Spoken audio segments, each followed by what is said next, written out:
Okay, we're digging out this bed which we can't quite remember, but we think it's about 5 years old.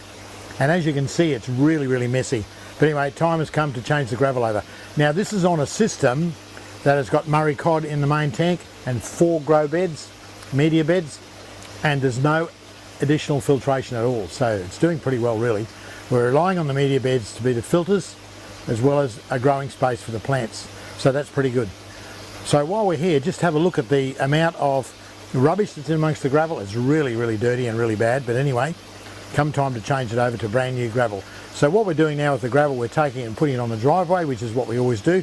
The dirty old gravel goes on the driveway, then we put brand new gravel in and away we go again. But while we're here, we'll just take a look at our great silver beet and our kale that we're growing in our media beds, just as proof as to how well you can grow this kind of stuff in an aquaponic system. How good is that?